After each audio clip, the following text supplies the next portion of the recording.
Disclaimer, this crime story will include SA. You know, YouTube doesn't like that. I have to put it at the top. And murder. So if you are under the age of 18, you have no business looking at this video. Go ahead and click off. You too young for this. Lonnie David Franklin Jr. was born August the 30th, 1959. Now, I couldn't find a lot about how he grew up, what type of childhood he had. I just couldn't find a lot of information about it. I do know that after high school, he did join the military and was stationed in Stuttgart, and hopefully I said it right, Germany. Now, his time in the military did not last long. Lonnie did get in trouble. Him and two other friends, they offered a 17-year-old girl, she was walking home, they offered her a ride. The 17-year-old, she did accept the ride. Once they got her in the car, they stated that she stated that they held a knife to her neck. They took her out to a field and they sexually assaulted her. During the assault, this young lady did notice that someone was taking photos of her, you know, the flash from the camera. After the assault, everyone got back in the vehicle. They dropped the young lady back off, but before they did, she kind of like buddied up with Lonnie, like she was really interested in him, and she got his number. So with her getting his number, she did end up calling Lonnie, and like they met up. They arranged to meet up. Lonnie actually showed up, and when he showed up, the police were there to arrest Lonnie. They did also, and it didn't say how, if like he told about his friends or it was just easy for the police to figure out that these two other guys, they got them too. During their court proceedings in Germany, it is said that Lonnie's behavior was very meek and mild. So the court did make notice of that and stated that without his two other friends that were with him, they didn't believe that Lonnie would have committed the assault by himself. Boy, they were wrong. Very wrong. Now, for some reason, Lonnie only served a year of his time. I'm not sure why, it doesn't say why, but his two other friends, they served their 4 years.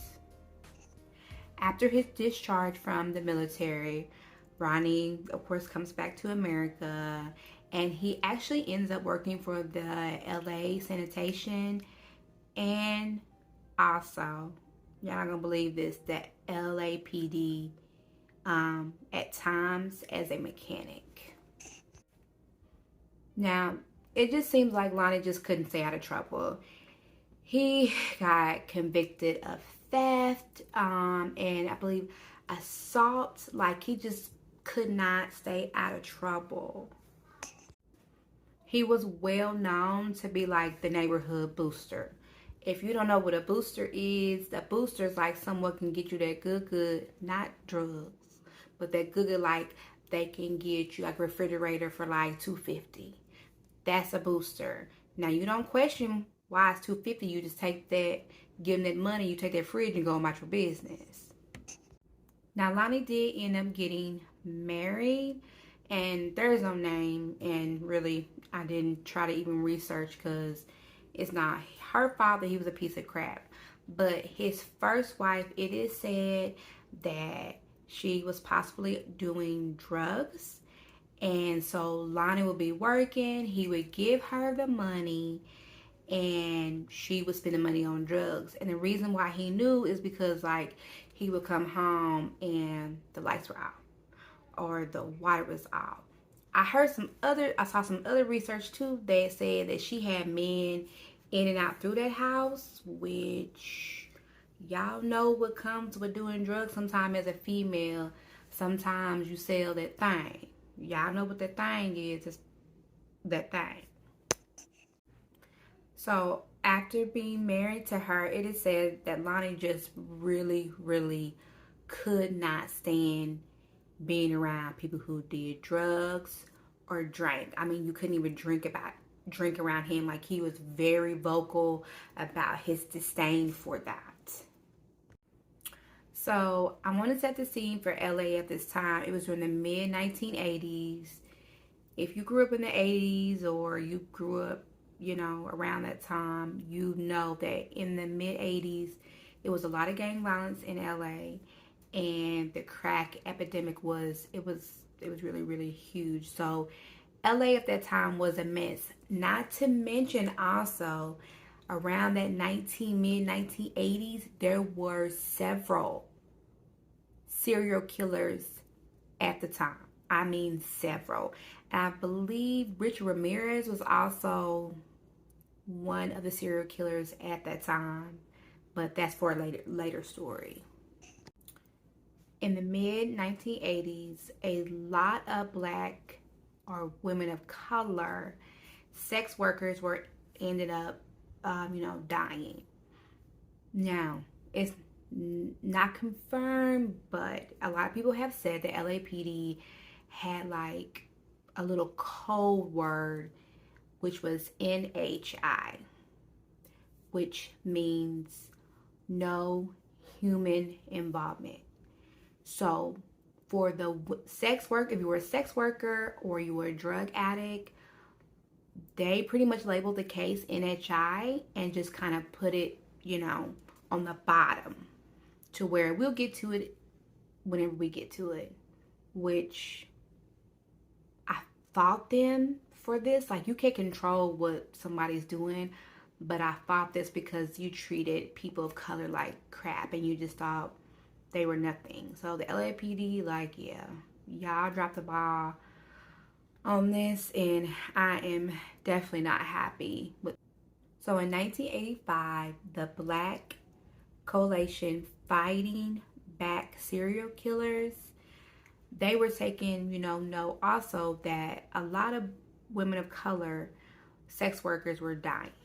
So they ended up getting together and getting the information out to people in the neighborhood, the sex workers. Hey, there's a serial killer. You guys need to be careful. They were showing up the LAPD. And this is probably the only reason why the LAPD started to step it up and take notice and start to investigate what was going on with these women. So in 1985, Lonnie's first victim, Miss Deborah Jackson, was found shot 3 times in the chest. So I'm not sure if Lonnie, this was a trial run or what was going on. I mean, Lonnie did end up getting married between 1985 and 1987. I'm not sure, but he took some time off, and there was no, from what we know, he didn't kill anyone between that 1986 time. And again, he did end up getting married to, and I won't say her name because she's been through enough. I'm not sure this woman even knew what was going on, and ended up having 2 children with this woman. Now, she didn't stick around. It just in the end, like, some people are just not made to be married, and he was one of them, and she did end up leaving him. In 1987, Lonnie ended up murdering Henrietta Wright, who was shot and gagged. In 1987, Lonnie didn't stop. He ended up actually killing 3 other women. Now, I want to add something, a disturbing fact also. In 1987, a 911 operator receives a phone call from a male. And I can't state verbatim. You can always Google it. You can find the actual recording. He states he thinks he's found a dead body, and police to come out and investigate it. At the end of the call, this mother sucker is laughing. He is like, it pissed me off so much that I was ready to fight. Like, I was really just ready to fight him at that time. She asked him what his name is, and he starts laughing. I can't give my name. I know too many people. So again, you guys can go out and hear the video clip yourself. It's on YouTube. It pissed me off too much. I couldn't do it. Y'all let me know how y'all felt after listening to the phone call. Yeah, it'd be interesting to read some comments on how you guys felt. But after that phone call, they did find Miss Barbara Ware. She was, I believe, dumped behind a location, I believe under a mattress. A few months later, Miss Bernetta Sparks was found. And then in November of the same year, Mary Lou was found. In 1988, Miss Lucretia Jefferson's body was found shot and with a napkin on her face that said AIDS. The arrogance of this dude, it just really pisses me off. A few weeks later, Miss Alicia Alexander was found shot and naked. Now, the last convicted person that he was known to have killed was Miss Alexander, but it seemed like he took like a 14-year cooling off period. I don't believe he took a 14-year cooling off period, but that's me, conspiracy theory that I am. But no reported murders from him or fit maybe his MO at that time. So in 2002, a 15-year-old Princess Bartholomew was found strangled and beaten. Now, I have a huge issue with someone who kills a child. Like, you are low down, dirty dog. You a piece of scum to kill a child. And then in July of 2003, Valerie McCorvey was strangled and to death. Now, I do want to bring your attention to that he changed his MO. When he did murder Princess and Valerie, he strangled them. He didn't shoot them. Before, he was shooting people. After, it just became more personal. So I'm also always trying to do the psychology of what changed in his mind to where he became more close and maybe just more comfortable with the way that he was doing things. I'm not sure. His last confirmed victim was Miss Jennings Peters. She was found naked and placed in a bin. Like, he is a colossal piece of shit. You've already, killed them and murdered them and assaulted them, and then you place her in a bin. Yeah. Another disturbing fact, in 1986, and this is the only male victim that they, can go back and say that Lonnie killed, was Thomas Steele. He is said to be a friend of one of the victims. Someone else said he was a pimp. I'm not sure. Regardless, he's the only male victim that they have. So I feel as if Lonnie killed him because he can identify the killer. In 1988, Anitra Washington was walking to a friend's house to get ready for a party. She spotted an orange Pinto, and it was kind of tricked out. She said that it had, like, I don't know anything about cars, like a custom racing stripe, rims, and expensive tires. So Anitra, again, she noticed the car. He knows her looking and calls out to her. She continues to walk. He pulls up to her. Now, the window was still rolled up. At that time, it was not you can just roll down the window on the driver's side. You had to actually, roll down the window. Reach over and roll down the window. So the window was up. She said she couldn't understand what he was saying. He rolls down the window, offered her a ride again. She declines at this time. She says that he said, "That's what's wrong with you black women. People can't be nice to you." My response would have been, "Your mammy," and I would have walked off. But see, you know me, I'm ignorant, so don't do that. Don't do that. Just don't do that. She felt bad about turning down the ride and finally got into the car. After driving for a while, Anitra said she called him, or I'm sorry, he called her Brenda, and she was like, I know you're not talking to me. Like, who was Brenda? My name is Anitra. I'm not Brenda. During the ride, it became really like eerie. You know, that gut feeling. She said that gut feeling that you get, you know, when something just ain't right. So she reaches for the door handle, and he says to her, "Don't touch that door, bitch, or I'll shoot you again." And he's just like, "What?" I'm shot. And then that's when she noticed, you know, that she was shot. She asked him, "Why did you shoot me?" And he calls her by another name and said, because something like, "You're always dogging me." I don't even know what that means. Dogging him. And I'm pretty sure she was thinking, I don't even know who you are. You are crazy. Now, Anitra ends up passing out several times in this encounter, where it is said that he did assault her. And, you know, as she would go in and out of consciousness, she did notice flashes of a camera.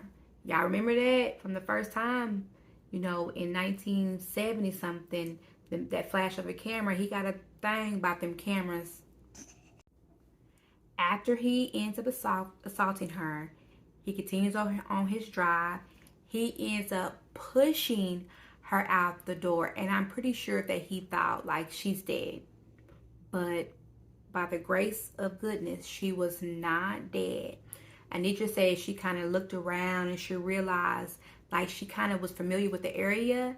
She had a friend that stayed over there. So she got the strength to, you know, get herself up, and she goes to her friend's house and knocks on the door. Now, it said that they weren't there at that time, but they did end up coming there.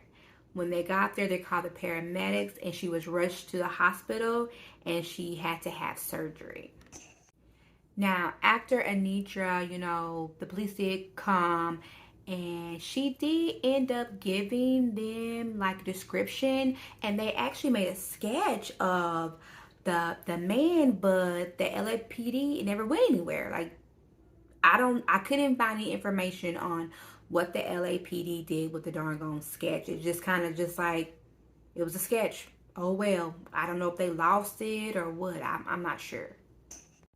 Now, the LAPD finally did come to their damn senses and started to investigate these murders of these women.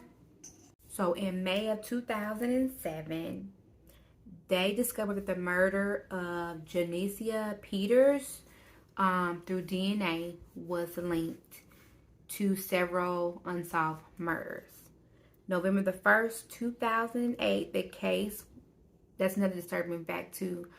On November the 1st in 2008, these cases were on America's Most Wanted. That is when the America's Most Wanted released the 911 call. Remember I mentioned that earlier about a male making a phone call? It was Lonnie's stupid ass, but that's when it was released. 2 years, so in 2010, after release of the phone call, Lonnie was arrested. Thank you, goodness, with the help of familiar DNA. And so what that is, you know how now we're all submitting our DNA to be tested for, you know, what is our heritage. So that is kind of what that is. But they use his son's DNA. So I guess in California, I don't know if it's anywhere else, but in California, if you were convicted of a felony at that time, you had to submit your DNA. The police will often use that DNA to solve any unsolved crimes. So the police ran his son's DNA. It came back as a partial match. So they knew, okay, it's a partial match. Well, we know that his son is too young to have committed these crimes. Well, this was 1980, so we know it's not him. Maybe it's his daddy or uncle. So they end up getting Lonnie's DNA off a piece of pizza and a napkin. So finally, in July 2010, he was charged with 10 counts of murder and attempted murder. Attempted murder was for Anitra, Washington. If y'all have time, go on YouTube. Y'all already here on YouTube. And y'all look at his interrogation video. Oh, I hate somebody who lie and lie and lie and lie. Sir, you have been caught on up to your shit because you are busted.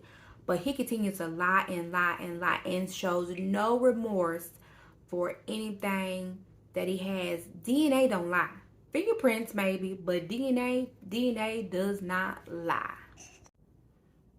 When they did go into Lonnie's house to look for additional evidence, there was thousands of photos of women, unconscious, some conscious, and still to this day, they haven't identified all the women. So I definitely suggest that you look that up and look at some of the women, because they could be, maybe you're watching right now. They could be an aunt or a mom or what have you. But it is so important to bring their family some closure. So again, I would recommend that you do that. So in June the 6th, I'm looking at my notes, 2015, Lonnie was sentenced to death. But I feel like we got maybe a partial justice, because in March, Lonnie was found dead in his cell. No signs of trauma. It's another one like, methane. No signs of trauma. Is that just karma getting them? I don't think it was karma getting them. Maybe it was. I think it was by the hands of someone. And they do not investigate those deaths. Like, you're wasting the taxpayers' money, to be honest, to investigate a serial killer's death. But that's just my opinion. Other people have other opinions, but that's just mine. I wanted to add another quick note to women. And it seems like women, we have a hard time, not me, women have a hard time saying no. No is a complete sentence. I don't got to explain. I don't got to drag that out. No is a complete sentence. It's just no. So y'all start saying that. Just no. Don't explain yourself. No, that's it. If you have a gut feeling about someone, go with your gut. That's why you have that feeling. Go with your gut and go along your way. Let them go that way and you go this way. Again, what do you guys think about this story? Do you think that there's more victims and they just weren't able to convict him of them? What the hell do you think he was doing during that 14 year span that he, they can't find any victims? What was he doing? He wasn't becoming a better person, that's for damn sure. And as always, I cannot wait to read your comments. And subscribe, and of course comment so we can have some dialogue. I might have missed some things, but I love to comment with you guys, respond to comments. Also, thank you for taking your time out to spend this time with me. I feel so loved at this time. As always, be blessed. Kiss your family and hug them necks.